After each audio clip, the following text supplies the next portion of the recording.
لکھا ہے وہ ہمیں مل کے رہے گا۔ شیخ سعدی شیرازی فرماتے ہیں یہ کبھی نہیں ہوتا کہ مقدر کا لکھا نہ ملے، ہمارے اوپر صرف کوشش کرنا ہے۔ انہوں نے بڑی خوبصورت مثال دی کہ ایک بندہ جا رہا تھا جنگل میں، تو اس نے دیکھا کہ ایک لومڑی ہے جس کے پاؤں بھی کٹے ہیں، ہاتھ بھی کٹے ہوئے، تو اس نے کہا مالک تو اس کو کیسے رزق دیتا ہوگا؟ تو وہ ایک درخت پہ چڑھ کے بیٹھ گیا۔ ایک شیر آیا، اس نے شکار کیا اور کچھ کھایا اور باقی بس خوردہ چھوڑ کے چلا گیا۔ یہ رینگتی ہوئی آگے بڑھی اور وہ جو بچا کھچا تھا اس نے وہ کھا لیا۔ تو اس کا بڑا یقین کامل ہو گیا، اس نے کہا کہ مالک تو کتنا کریم ہے، اس کو بھی رزق دیتا ہے۔ ایک غار میں جا کے بیٹھ گیا، جب وہ بے دست و پا لومڑی کو رزق دیتا ہے انہیں تو پھر انسان۔ ایک پہر گزرا، دو پہر گزرے، تو ہاتف سے آواز آئی میرے بندے میں تجھے بھی دوں گا، لیکن شیر بن لومڑی نہ بن، شیر بن لومڑی نہ بن، کہ خود بھی کھا اور اوروں کو بھی کھلا۔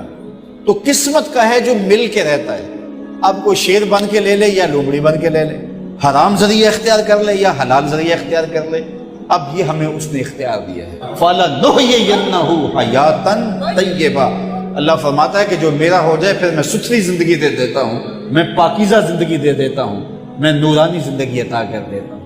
تو یقیناً جو اس کے ہو جائیں پھر اللہ اس کا ہو جاتا ہے۔ فَلَنُحْيِيَنَّهُ حَيَاتًا طَيِّبَةً کا روپ چڑھتا ہے ان کے چہرے کے اوپر، زندہ ہوتے ہیں تو خوبصورت زندگی گزارتے ہیں، اور جب اس دنیا سے جاتے ہیں تو پھر بھی خوبصورت زندگی گزارتے ہیں۔ اللہ تعالی ہمیں ایسا کر دے کہ مرنے کے بعد بھی ہمارے چہرے پہ رسول اللہ کے انوار کا عکس نمایاں ہو، اور دنیا کی زندگی میں رہیں تو ہم طمانیت کی زندگی، سکھ اور چین کی زندگی گزاریں۔ صبح سے لے کر شام تک ٹینشن، مصیبت، پریشانیاں، کیا ضرورت ہے اتنا کچھ لینے کے لیے؟ درود پڑھتے جاؤ، زندگی گزارتے جاؤ، زندگی سوکھی گزارو، زندگی اوکھی نہ گزارو، جو اللہ نے دے دیا اس پہ راضی ہو جاؤ، بس ٹھیک ہے۔ اگر کوئی لوگ تمہیں گالیاں دیتے ہیں، برا کہتے ہیں، کوئی بات نہیں، بلیا لوکی تینوں کافر کافر آکڑ تو آہو آہو آہ۔ کوئی تکلیفیں دیتا ہے پھر بھی پریشان نہ ہو، رزق تھوڑا ہے تب بھی پریشان نہ ہو، زیادہ ہے پھر بھی ٹینشن نہ لو، اللہ کا شکر ہے، اللہ نے جس حال میں رکھا ہے۔ اور سنو، میں کہتا ہوں کہ یہ ٹینشن فری حدیث ہے۔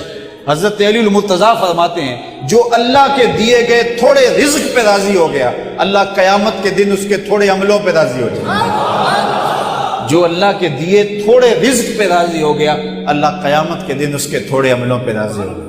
تو خوش نصیب ہیں وہ لوگ جو اپنی زندگی کو اللہ کی رضا میں گزارتے ہیں اور اپنی آخرت کو بھی اس کی رضا کے سائے میں لے جاتے ہیں۔ اللہ تعالیٰ مجھے آپ کو اپنی رحمتوں کے سائے میں رکھے، دنیا آخرت کی بہاریں نصیب فرمائے۔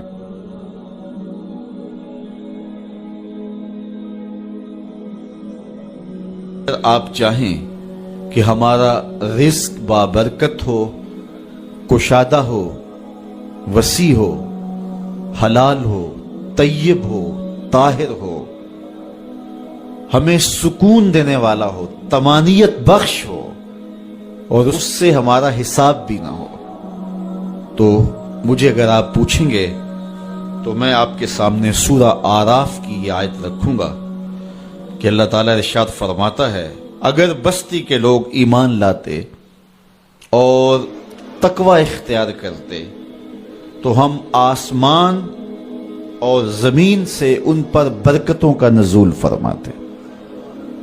ایمان اور تقوی سے برکات کا نزول ہوتا ہے، اور تھوڑا رزق بھی جب اپنے دامن میں برکت رکھتا ہے تو ضروریات کا کفیل ہوتا ہے، اور پھر اللہ تعالیٰ چاہے تو زیادہ بھی دے اور بابرکت بھی عطا کرے۔ تو یہ نصیب ہوتا ہے اللہ پر ایمان لانے سے۔ اور پھر سورہ الطلاق میں ارشاد فرمایا جو اللہ سے ڈرے اللہ اس کے لیے راستہ نکالتا ہے، اور پھر اس کو وہاں سے رزق دیتا ہے جہاں سے اس کو گمان بھی نہ ہو، اور جو اللہ پہ بھروسہ کرے اللہ اس کے لیے کافی ہوتا ہے۔ استغفار کرنے سے مال میں اضافہ ہوتا ہے۔ مال میں اضافے کے لیے ایک اور وظیفہ سورہ ابراہیم میں ہمیں دیا گیا، اور وہ کیا ہے؟ لَإِن شَكَرْتُمْ لَأَزِيدَنَّكُمْ، اگر تم شکر کرنے کی عادت ڈال لو گے اللہ فرماتا ہے ہم اور زیادہ بڑھا دیں گے۔ اللہ تعالیٰ جل شانہ کی راہ میں خرچ کرنے سے مال بڑھتا ہے۔ یہ سورہ سبا کے اندر ارشاد فرمایا کہ جو